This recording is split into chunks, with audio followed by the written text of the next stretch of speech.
Zone technique, Nicolas Venance. Zone technique, une émission d'actunautique.com.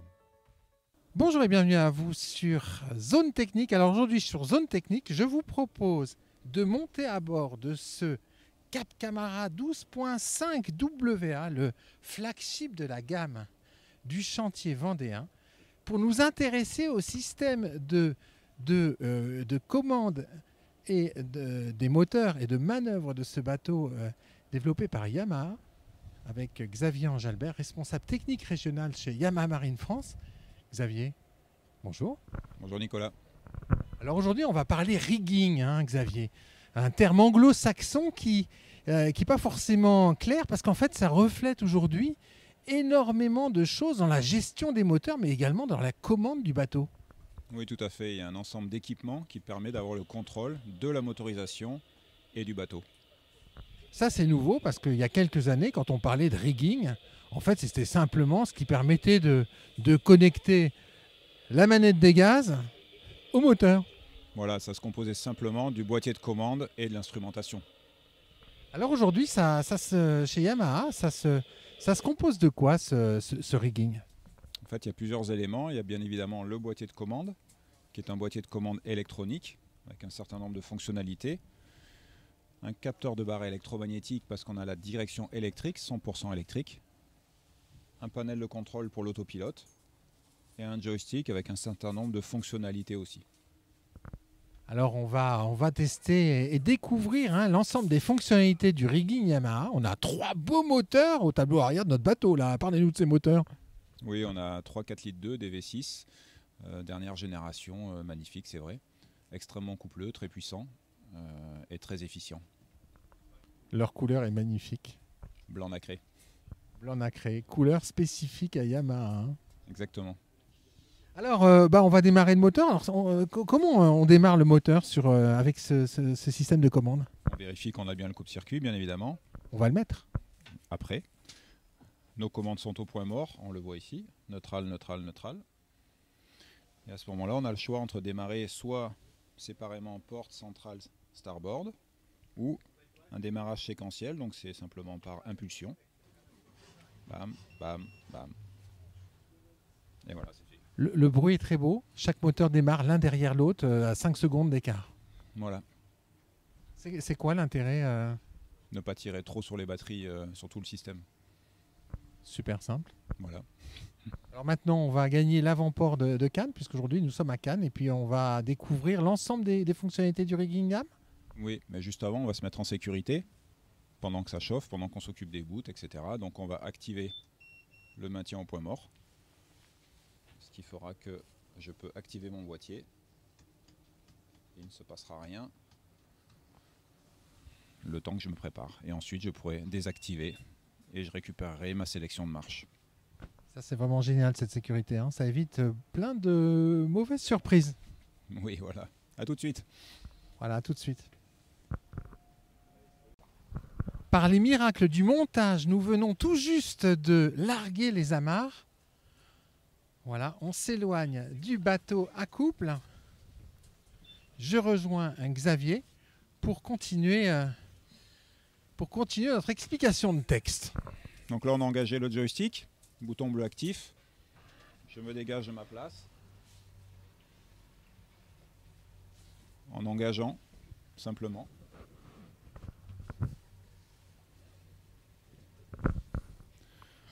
Donc toutes les manœuvres dans le port pourront s'effectuer avec le joystick. Donc on a différentes combinaisons possibles. Le principe, c'est toujours d'aller chercher le grip. Donc vous entendez que j'accroche, clac, et à ce moment-là, je peux combiner les mouvements. Par exemple, là, je vais faire une rotation. Et ce qui est très intéressant, c'est qu'au lieu de mettre 3 tours de barre, juste sur 30 degrés de rotation, je suis extrêmement efficace sur mon changement de cap. Et je vais rester dans cette dimension où je peux accélérer, me déplacer, revenir au point mort. Là, c'est le centre de gravité de mon bateau en fait. Donc je peux faire de l'avant, je peux l'arrêter et l'accélérer en arrière.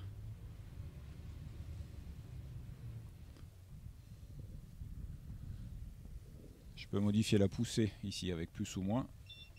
On a l'information ici, des différents niveaux de poussée accessibles en fonction des conditions de vent et de courant. On augmentera la poussée s'il y a un peu de vent pour éviter le fardage. Exactement. Et avec le petit doigt ici, je peux activer en permanence, hein, modifier quand je veux. Là, on a assez peu de vent, donc je ne suis pas obligé d'être avec beaucoup de poussée, ce qui permettra d'être très précis sur mes manœuvres. On peut imaginer aller faire le plein, par exemple. Ma station est là-bas. Donc je me dirige au joystick.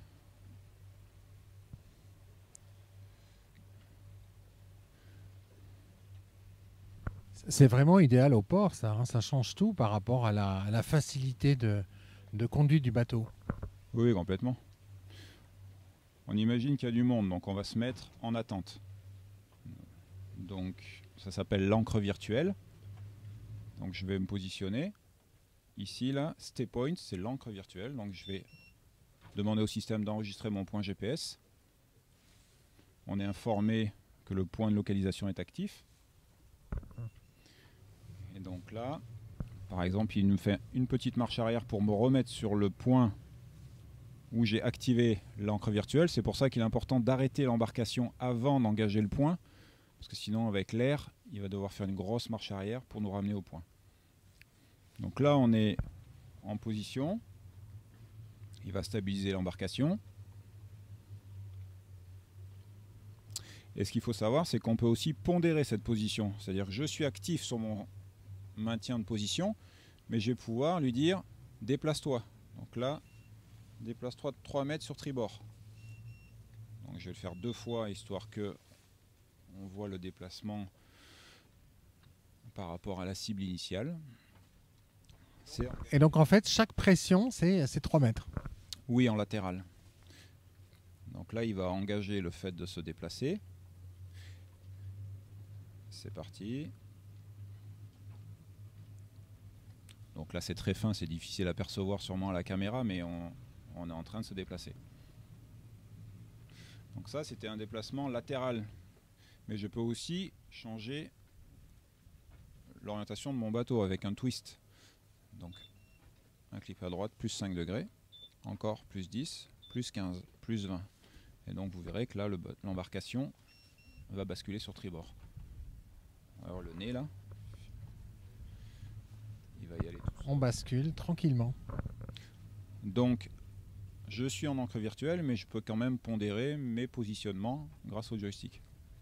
Voilà, on voit bien qu'on a basculé comme je l'ai souhaité. Extrêmement simple. Oui, intuitif, c'est ça le principe. Dans le cas où j'ai besoin de reprendre la main en urgence, entre guillemets, j'ai pas besoin de désactiver quoi que ce soit, je reprends la manette, je fais arrière et je reprends la main manuellement, classiquement. Maintenant, on va aller à la station. Je me remets sur Joy. Le vent s'est un peu levé, je mets un peu plus de poussée et j'y vais. Donc pour compliquer, on va se dire qu'on va se mettre sur tribord parce que le plein va se faire sur tribord. Donc vous voyez que les mouvements, si je reste sur le centre et que je twist, c'est comme l'inversion de manette. Là, je suis en train de faire basculer le bateau sur son centre de gravité. Ah, vous voyez, j'ai pas mis d'avant, j'ai pas mis d'arrière. Là, je suis simplement, je fais accrocher et je l'accélère. Mais je peux aussi combiner, c'est-à-dire si je veux envoyer un peu d'avant tout avec mon twist, je peux garder le twist et mettre de l'avant. Je peux même lui faire du crabe. Donc soit on séquence les mouvements en passant par le point mort, ou soit on fait des combinaisons. Donc là maintenant on va s'approcher en marche arrière, et après on fera le transversal.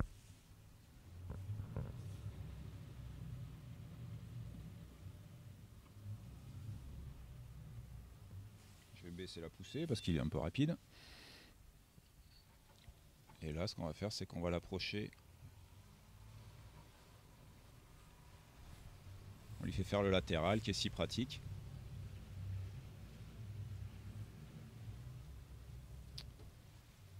Et voilà.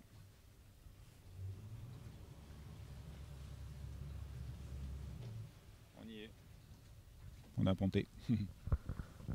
Voilà. Auparavant, avec des technologies conventionnelles, on va dire traditionnelles, c'était un petit peu plus compliqué. Ben, il fallait combiner le fait de guidonner au volant et d'inverser pour faire les manœuvres nécessaires. Tandis que là, on ne se pose pas la question de ce que doivent faire les moteurs. On dit simplement ce que je veux que le bateau fasse. C'est pour ça que c'est intuitif. Là, je veux l'éloigner maintenant. Donc je l'éloigne. Donc là, on s'éloigne. Hein.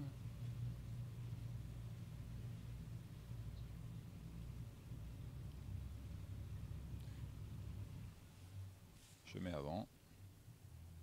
Et je m'en vais.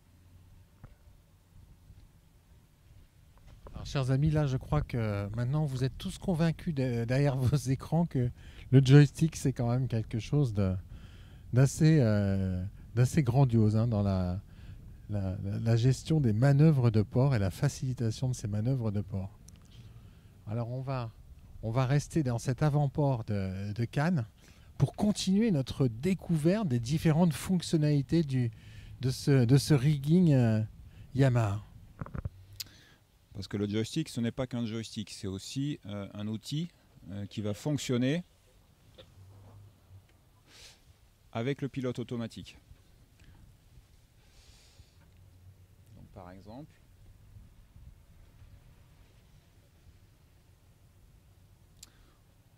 on va dire qu'on va suivre un alignement pour aller se mettre au fond du port.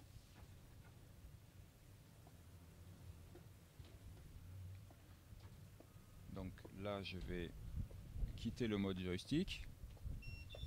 Je vais engager et je vais engager un maintien de route qui va maintenir mon alignement. À ce moment-là, ma barre est devenue dure. Et évidemment, toujours pareil, si j'ai une urgence, je peux prendre d'autorité la barre et je viens de désactiver le pilote automatique. Donc là, je refais mon alignement.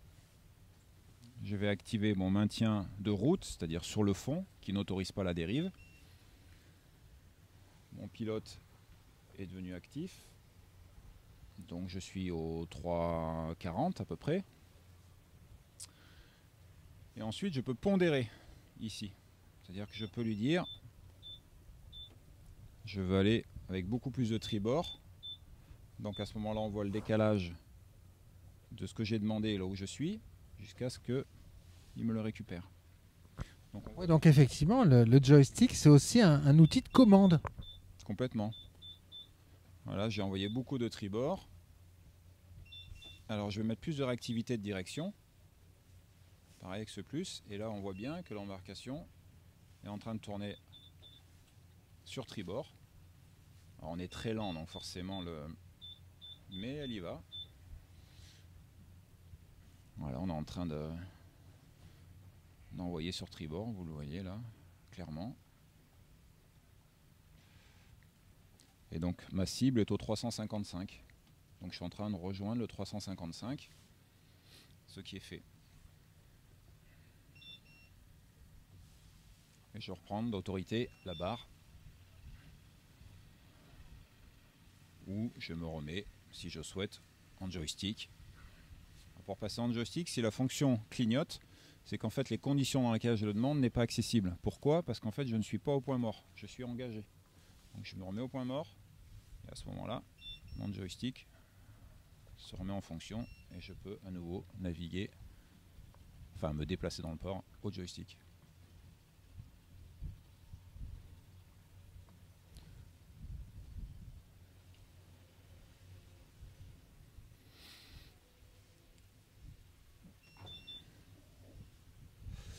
Alors on a aussi la possibilité avec ce boîtier de commande de passer en simple leveur, simple levier. Donc je peux dégager celui-ci. Et là quand j'engage avec lui, j'ai mes 3 moteurs sur un seul levier. Ça c'est quand même plus confortable en navigation. Voilà. Et donc j'ai les synchros automatiques, les petites flèches oranges, ce sont les synchros automatiques qui me disent que les moteurs sont synchronisés sur le moteur bâbord. Je reviens au point mort, je reviens au point mort et je reprends mes fonctionnalités normales. Ensuite ici, de l'autre côté, il y a en plus du trim au-dessus, le cruise et le trolling. C'est-à-dire Alors, c'est quoi la différence entre cruise et trolling? en fait, par exemple, on est dans le port, donc on est limité à 3 nœuds. Donc on va simplement engager le cruise control, qui est appelé trolling usuellement parce qu'on est juste engagé en marche avant. Alors pour l'engager, en fait, il suffit d'appuyer 1 seconde dessus, position basse, la lumière bleue s'active. Et on a une consigne qui correspond à la vitesse actuelle. Donc je vais donc engager 3 nœuds par appui successif sur le bouton up ou down. Donc j'ai donné comme consigne 3 nœuds. On va mettre 3,25. Donc on voit bien que les moteurs accélèrent parce que ma vitesse est de 2,6, 2,7 et j'ai demandé 3 nœuds 5. Donc l'intérêt évidemment c'est de plus se soucier d'être exactement à la bonne allure dans le port ou dans la zone des 300 mètres ou dans une zone limitée à 10 nœuds par exemple, hein, parce que c'est très facile d'engager le cruise. Donc on a la fonction ici activée, c'est celle-ci qui nous dit que je suis en cruise. Si jamais je touche à quoi que ce soit, ici ça va se désactiver automatiquement. Tac, on a perdu le petit bouton cruise. Et là, si je réactive, je l'ai à nouveau. C'est comme une voiture. Voilà. Pour cette fonctionnalité, oui. Donc si je mets plus de consignes, par exemple à 5 nœuds, ben, on est à 3 nœuds 4. On a une accélération très douce. Et cette fonctionnalité d'accélération très douce que vous ressentez, elle est identique quand vous naviguez. C'est-à-dire que vous déjaugez, vous activez le cruise à 20 nœuds, vous augmentez à 25, l'accélération va être extrêmement douce. Donc du coup, on ne met personne en péril dans l'embarcation sur une accélération brutale, même qui serait involontaire sur un choc de vague, etc. Et puis évidemment, on économise du carburant. Et évidemment, je reprends la main quand je veux, je touche au poignet, je réaccélère manuellement, c'est complètement transparent.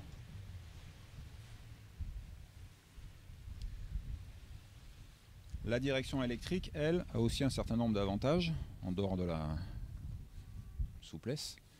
Ça c'est incroyable, direction électrique, hein, parce que quand on a essayé une fois, c'est difficile de revenir à l'ancien. Oui, c'est même choquant d'ailleurs. Mais c'est comme les commandes électriques, quand on y a goûté, quand on revient aux commandes à câble. Donc la direction électrique, on va pouvoir définir, nous en tant que constructeur, un certain nombre de spécifications, mais aussi l'utilisateur. Il a le choix, sur son instrumentation Yamaha, de définir un couple de frottement qui va être entre guillemets normal ou plus dur, plus lourd, une direction plus lourde, et aussi un fonctionnement de butée à butée qui sera soit constant, c'est-à-dire par exemple 5 ou 6 tours, quel que soit le régime, ou variable. Alors là, comme je suis, vous voyez, c'est une fonction non active parce qu'en fait je suis engagé, donc il faut que je revienne au point mort. Et à ce moment-là, évidemment, il ne veut toujours pas, parce que je pense que voilà. Arrêtez le moteur. Ah, ils n'ont pas dû renseigner les valeurs. Alors on va stopper, on va dire ce qu'il nous dit. On arrête les moteurs. Variable. Voilà, il fallait stopper les moteurs. Là, je peux passer à variable ou à constant. C'est une sécurité en fait. Voilà, le système ne souhaite pas qu'on puisse passer d'un fonctionnement constant sur le nombre de tours à variable moteur tournant. Donc je redémarre. Donc là, je suis en variable. Donc en variable, ce qui se passe, c'est que j'ai, par exemple, sur cette config, j'ai 4 tours dans le port, donc je suis très réactif, c'est très bien pour la maniabilité. Puis en accélérant, je vais avoir 5 tours, vers 3000 tours, puis 6 tours de volant à 4000 tours, puis peut-être 7 tours à 5000 tours, ce qui fait que on évite aussi des problèmes de... À haute vitesse, on évite de se faire peur en fait. Pour le dire simplement. Parce qu'on a tous, sur des bateaux à commande traditionnels, la mauvaise expérience à haute vitesse d'insister un peu trop sur la barre et de se rendre compte trop tard de l'impact que ça peut avoir. Voilà, donc là, effectivement, si on se retrouve avec un saut de vague ou une réception de vague un peu et qu'on s'accroche au volant et qu'on met un coup de volant, mais il ne se passera rien si on a 6 ou 7 tours. Par contre, si on a 4 ou 5, il peut se passer quelque chose sur un petit angle de barre. Donc là, c'est aussi très intéressant. Donc à partir de 3000 tours, on va avoir la dureté qui va varier, qui va commencer à se manifester, ce qui est aussi de la sécurité. Donc ça, c'est la direction électrique. Le nombre de tours variable, la douceur, la configuration possible et la dureté variable. Voilà, ça fait un certain nombre de choses. Donc en résumé, on a des commandes électriques avec un maintien de point mort, avec la possibilité de naviguer avec un seul levier, tout est synchronisé. Sur un 3 moteurs, on a la possibilité de relever les extérieurs, de laisser le central en bas et d'activer le fait de naviguer que avec le central. Donc là, par exemple, on peut le faire. Et quand je vais engager ici, il n'y aura que le central qui va passer en marche avant. Hein, donc là, il n'y a que le central qui me pousse. Évidemment, l'intérêt, c'est de relever les moteurs extérieurs. Ça, c'est pour la traîne ou des périodes de faible vitesse sans avoir les 3 moteurs qui tournent. Donc là, je les engage. Ensuite, la direction électrique, on en a parlé. Le pilote, et bien là, on a maintien de cap. Donc en fait, ça va autoriser la dérive, c'est-à-dire que mon embarcation, elle est calée là, plein sud. Mais si j'engage le maintien de cap, mon embarcation restera au sud, mais évidemment, je peux rester au sud en dérivant. Ce qui n'est pas le cas avec le maintien de route. Mais ces deux boutons sont intéressants parce qu'on a un pilote automatique sans avoir besoin d'utiliser une cartographie. Parce qu'on voit bien que si on a l'habitude de naviguer de cap à cap, en fait, on navigue au visu. Donc il suffit de tirer des alignements, on n'a même pas besoin de carto si on connaît la région ou s'il n'y a pas de danger, etc. Donc ce panel suffit en fait. Alors si on est très rapide, même le premier bouton suffit parce qu'on a très peu de dérive sur un bateau qui file à 30 nœuds et si la distance n'est pas si élevée. Par contre, vous sortez du port, vous avez toujours le même alignement et vous avez votre point d'arrivée, vous savez que c'est au 180 sur votre carte, mais vous calez au 180 et vous arriverez à votre point d'arrivée sans surprise. Et là, en fait, toutes les corrections de cap, elles s'effectueront sans que la barre ne bouge, en fait. À partir du moment où on a activé le pilote automatique, la barre est dure. Parce que c'est le système qui va maintenir, grâce au maintien de cap, au cap cible, ma position. Et on voit qu'ici, on a le petit pictogramme, là, avec le bateau avec la flèche, où j'ai activé mon pilote auto. Si je rappuie, ça va se désactiver. Voilà, activer, désactiver. Alors le track point, c'est simplement un répétiteur quand on a fait notre route sur la cartographie pour engager le rallier A en fait. Donc c'est simplement on peut appuyer sur l'écran ou on peut appuyer ici. Et pattern steer, en fait, c'est vous configurez sur votre point d'arrivée ce que fait le bateau. C'est-à-dire qu'il peut tourner en zigzag autour du point, il peut faire style une recherche, il peut faire du zigzag, ça se configure. Alors ce rigging Yamaha, c'est le fruit d'une association d'énormément de technologies. C'est des années de R&D pour mettre en place cette technologie parce qu'on voit que ça gère le bateau et ça gère les moteurs. Donc vous sortez un petit peu du rôle du motoriste traditionnel. Oui, c'est vrai, mais je pense que l'objectif, c'est clairement de rendre la navigation plus aisée, plus accessible à l'utilisateur en fait. C'est de l'easy sailing. On essaye en tout cas. Merci beaucoup Xavier de cette présentation détaillée. Merci Nicolas. Voilà, et puis moi je vais vous quitter sur un retour au port de Cannes après cette présentation détaillée du rigging Yamaha à bord de ce Jano Cap Camara 12.5 WA propulsé par 3 V6 4 litres de 300 chevaux Yamaha. Vous les entendez, ils rugissent derrière nous, ces moteurs. Voilà. À très bientôt sur Zone Technique.